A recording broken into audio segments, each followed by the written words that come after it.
Everyone, please rise for the pledge and then remain standing for a moment of silence for all of our servicemen and women who are stationed around the globe.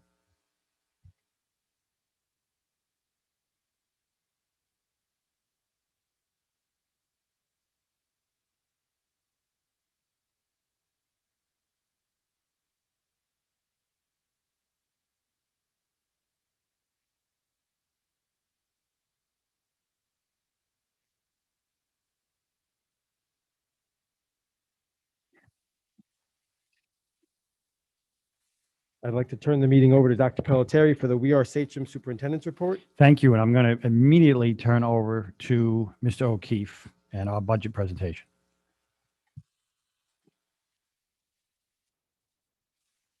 All righty. Let's try to keep it brief.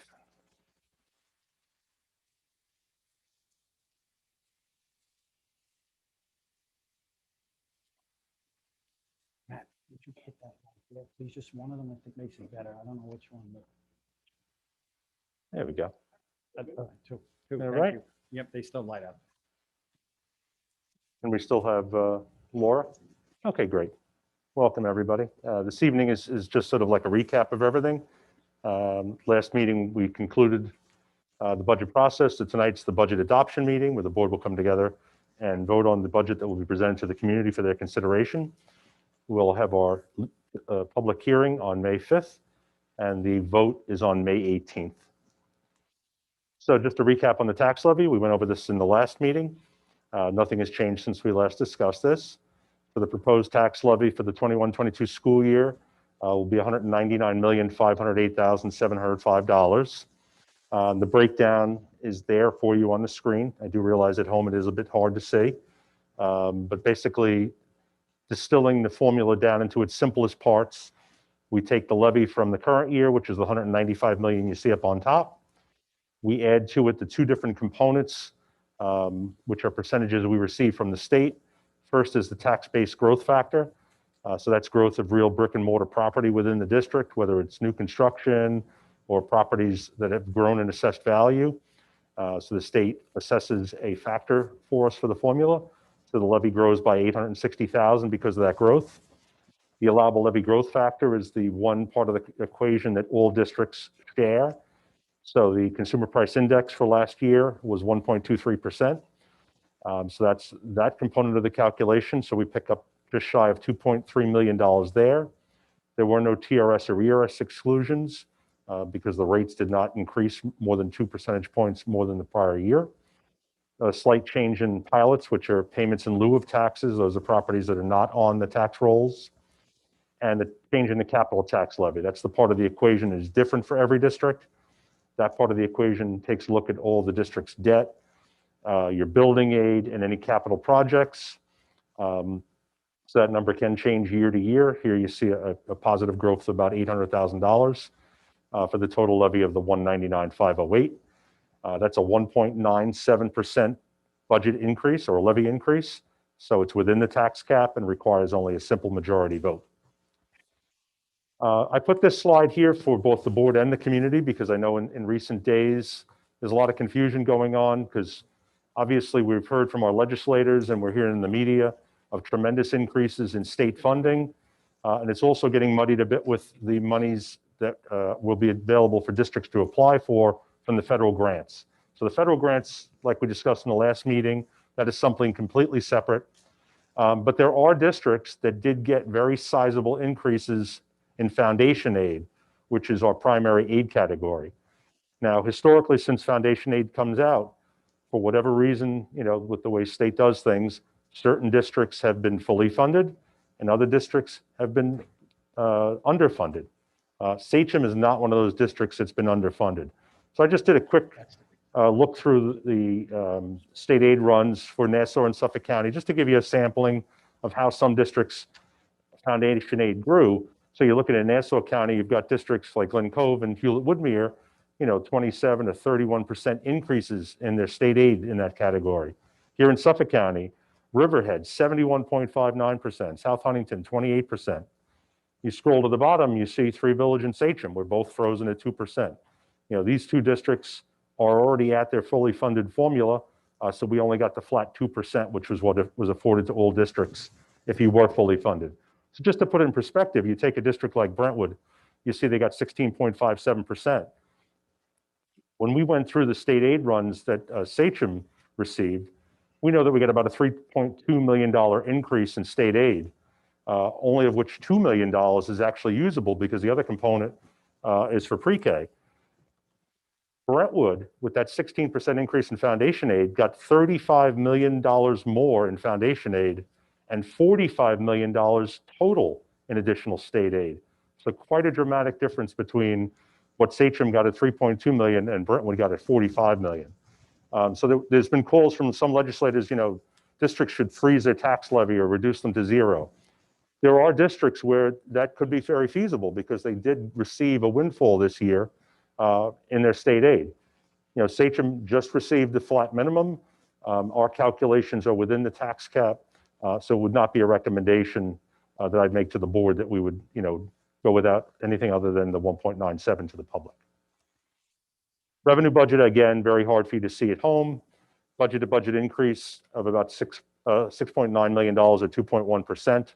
The various categories, I'm sorry, are a little blocked on that far right column by the images that you see there.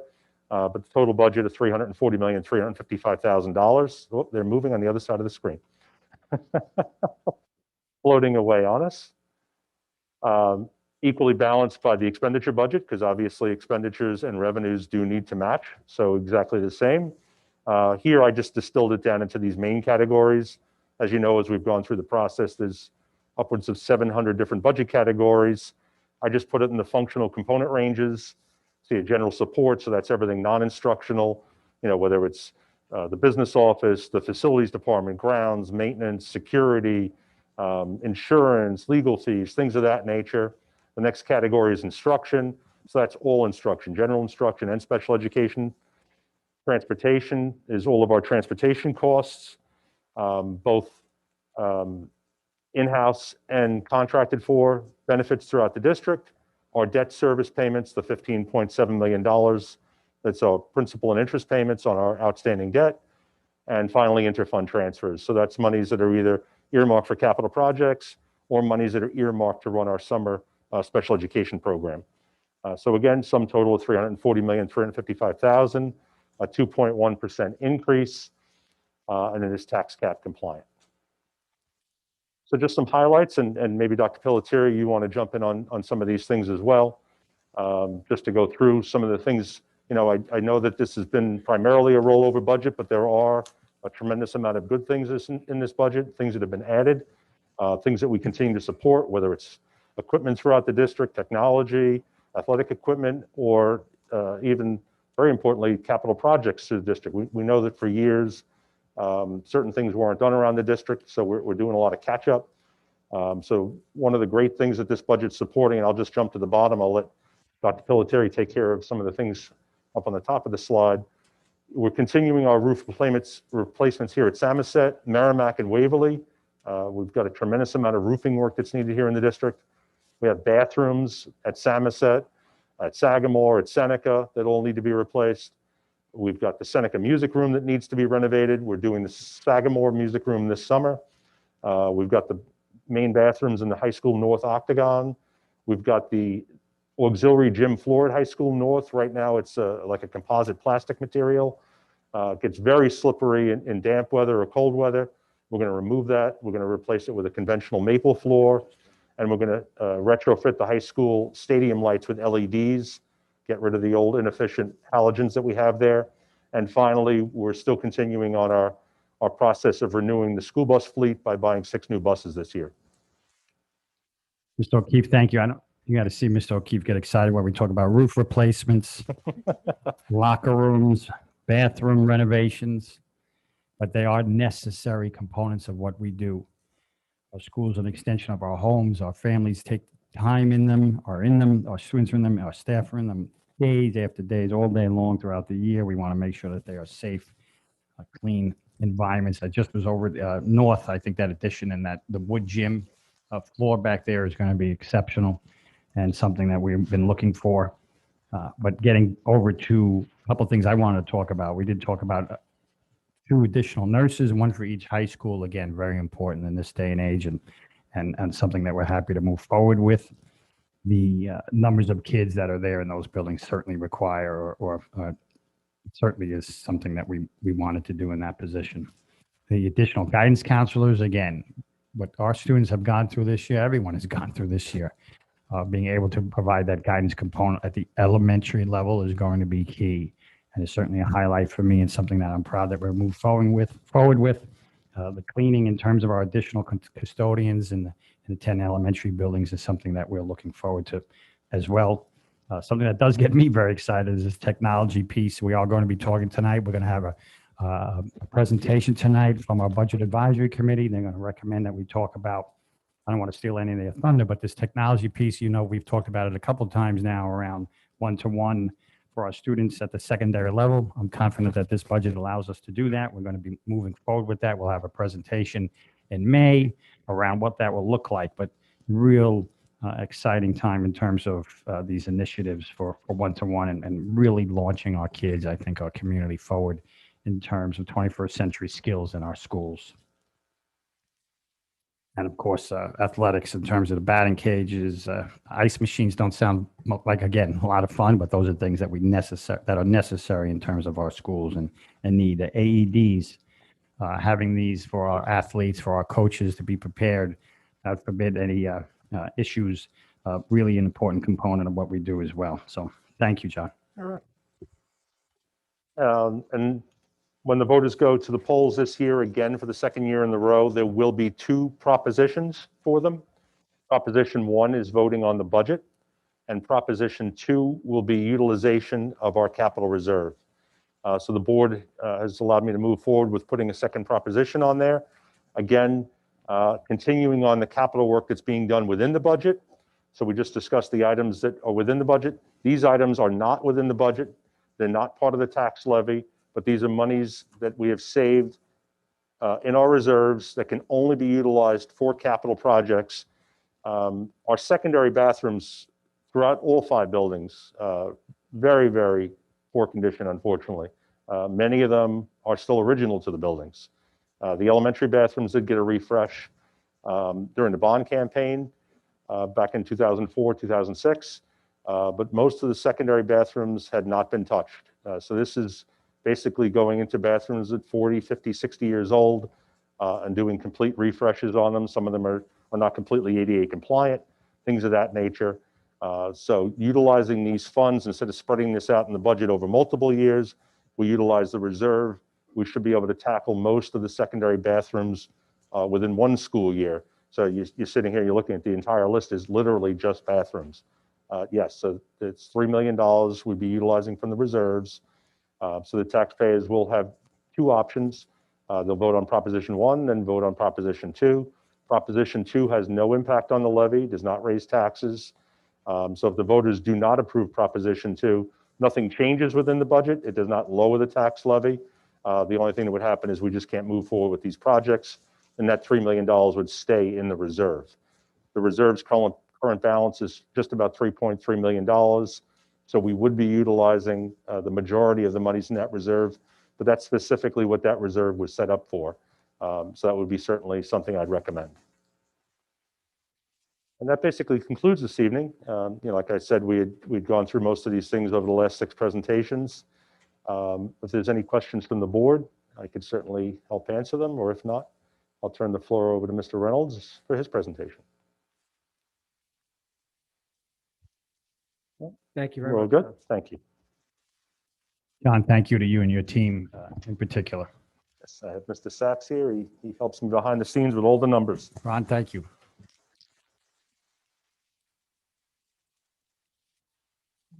Good evening, Dr. Pelletieri, members of the cabinet, members of the board.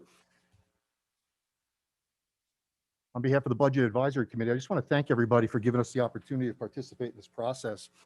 It does provide a level of transparency to the community, which I think is certainly needed. Before we get into it, let me just recognize the committee members here on the right-hand side. Good cross-section of the community, put a lot of hours into reviewing the details of the budget. Note here, Dorothy Roberts recently joined the committee. I think everybody knows Dorothy. She added a level of knowledge and expertise that really helped us out through this process a great deal. Okay. Rob Scavo, our liaison to the board. And then last but not least, Ron Sachs, who spent a great deal of his own personal time taking us through this. So great asset to Sachem, Ron. He really knows the budget and took us through a lot of, good question and answers. Okay. So if you all recall, back in February, the Budget Advisory Committee presented the results of our first charge, which was really, Dr. Pelletier, as you talked about, right? The Chromebook acquisitions, looking at a one-to-one. So following that, our next charge was really to take a look at the budget and really come up with, our recommendations or our insight. Is the district delivering a fiscally sound and responsible budget?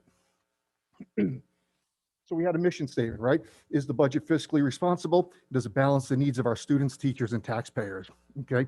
So again, as I mentioned, we set off on a series of activities with Ron. We spent probably the last 2 months going in great detail, every one of Mr. O'Keefe's presentations, asking a lot of questions, really getting into what makes up the budget.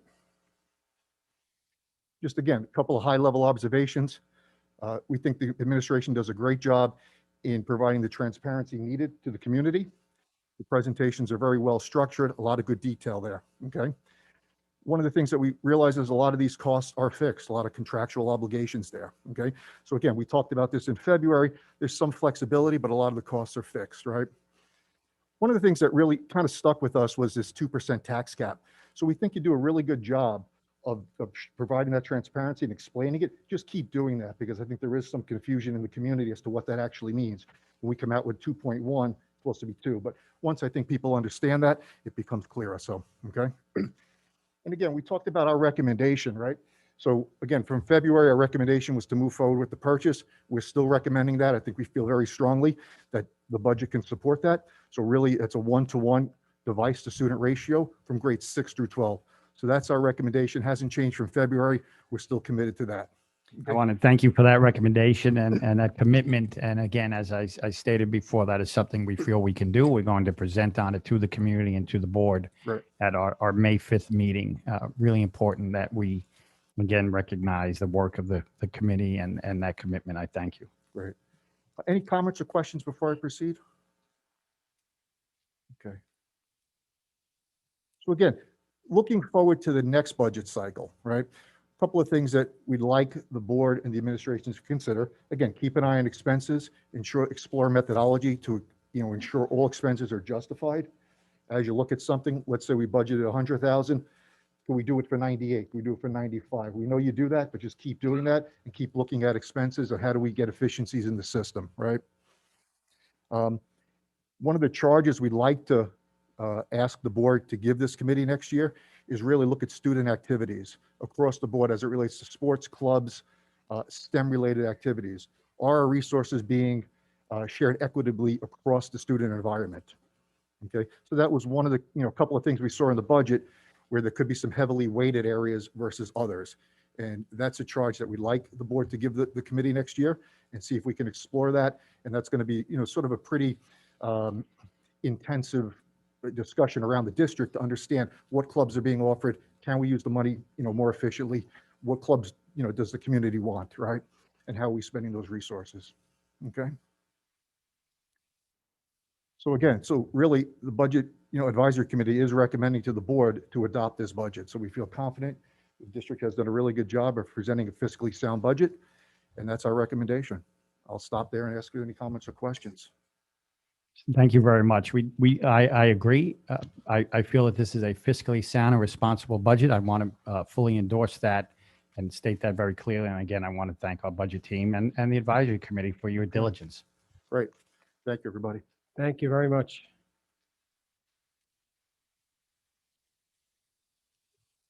I think we can move forward. Laura, if you could just raise your hand when we vote, just so you don't have to turn your mic on, but just so we see you. Letter F is the approval of minutes for the April 7th and April 12th, 2021 meetings. Can I please have a motion? Motion by Sarah, seconded by Matthew. All in favor? Opposed? Motion is carried. Number 2 is the BOCES budget vote and election. Letter A and B. Letter A is the approval of the Eastern Suffolk BOCES 2021 annual administrative budget. Can I please have a motion? Motion by Meredith, second by Matthew. Any questions? All in favor? Opposed? Motion is carried. Letter B is the election of members to the Eastern Suffolk BOCES Board. Can I please have a motion?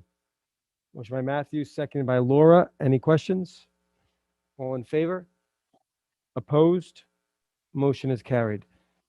Number 3 is visitors. Ms. Florio, thank you so much.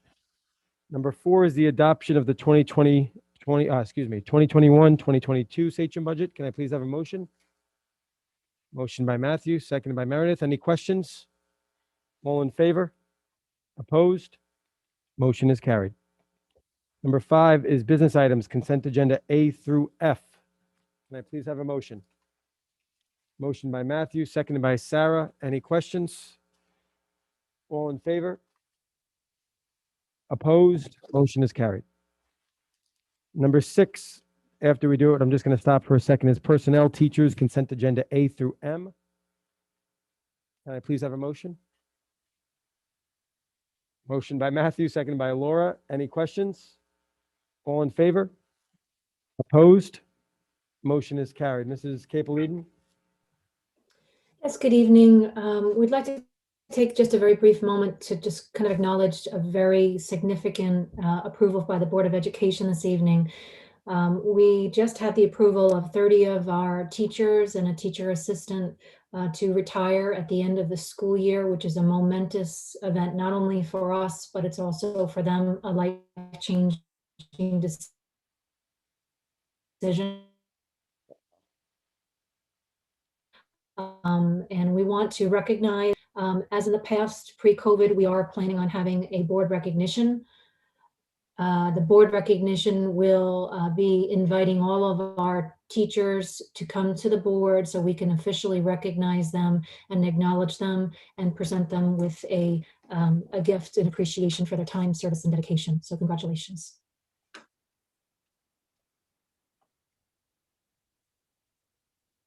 I see Mrs. Aubrey in the audience tonight. Is that you, Mrs. Aubrey? We didn't do administrators yet. Never mind. Ms. Arletta, Dr. Arletta, I understand you recently received your doctorate. From what institution? Can I ask? Oh my gosh. See that? That's where mine is as well. Congratulations. Fantastic. And okay, administrators. All right, moving forward. Sorry.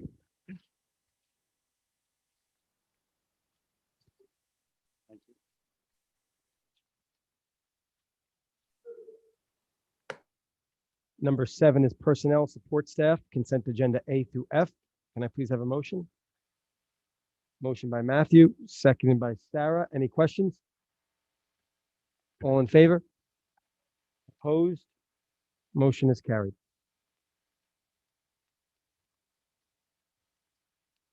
Pages are stuck together tonight.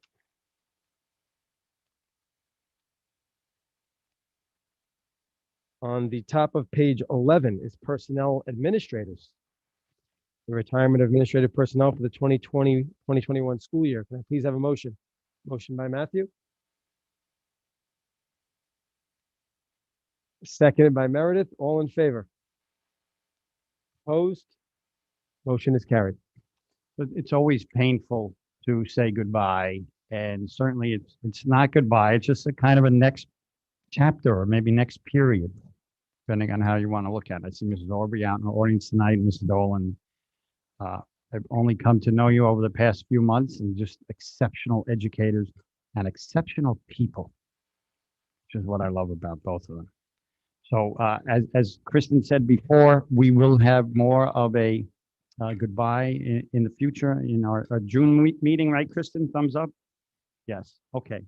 But I did want to acknowledge your presence here tonight. Thank you so much for coming out. I appreciate it, and all you've done for us over these years. Thank you. both.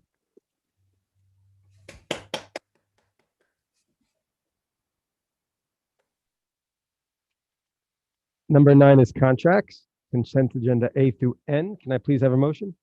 Motion by Matthew, seconded by Sarah. Any questions? All in favor? Opposed? Motion is carried. top of page 15 is donations.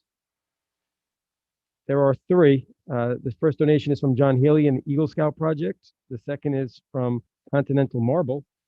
And the third is a Girl Scout Troop 1707. Can I please have a motion? Motion by Matthew, second by Meredith. All in favor? Opposed? Motion is carried. Thank you all very much. Number 11 on the bottom of page 15 is the Committee on Special Education Consent Agenda A through B. Can I please have a motion? Motion by Matthew, seconded by Sarah. Any questions? All in favor? Opposed? Motion is carried. Does anybody have a monthly report they'd like to share? I know we're a little light tonight. The Tuesday day threw some people off. I can just let the group know that the audit committee today decided that their meeting will be on May 17th. We'll receive the report from both the external and the internal auditors. So we'll come back to the board after that meeting with the results. Thank you, Mr. O'Keefe. Number 13, public comment. No one. I don't believe we have any discussion items for tonight. Does anyone have a future discussion item? It's not so much a future discussion item. I just wanted to say a few words if I can. Sure. First of all, to everyone who is retiring, sorry, there's nobody around me. First of all, to everyone who is retiring, congratulations. Most especially to Mrs. Dolan. That pains me to say goodbye because all three of my boys have been through Seneca. And she is a phenomenal person and did a wonderful job. The other thing that I'd like to say is throughout this entire pandemic, we have thanked our staff for the tireless work that they've put in from everybody from top to bottom. We have thanked everyone, but I don't think anybody really took the time to thank the students. And we've made a lot of decisions about these students, and we've, had a lot of agreements and disagreements and all sorts of things about the students. And I don't think anybody's actually said thank you. So I just wanted to say thank you to each and every one of them from kindergarten through 12th grade. They each have their own unique things going on per their grade, and they each have just taken it in stride. And, we've each had moments of meltdowns and things that have thrown us all for a loop. But the way that these students handle everything, I mean, from walking through a little bit more crowded hallways right now, desk shields, no desk shields, quarantines, no quarantines, 3 feet, 6 feet. The rules are ever changing. The adults are all complaining about the ever changing rules, and rightfully so, but the kids just keep going on and on and on. So I just wanted to thank all the children out there. If I could jump in for a second, because yes, remarkable. The future is bright in Sachem and throughout. If we rely on these kids, these youngsters to kind of see us through, without a doubt. Their flexibility has been unbelievable. And Kristen mentioned our teacher retirements and how we're going to honor people in June, but I'd be remiss if to not mention as well, in terms of just their dedication and what they've done for our students as part of our family, and they will always be part of our family. I just want to make sure I mention that as well. Thank you. Does anyone have any future discussion items? Can I please have a motion and a second to adjourn? Motion by Matthew, seconded by Sarah. All in favor? Good night, everyone.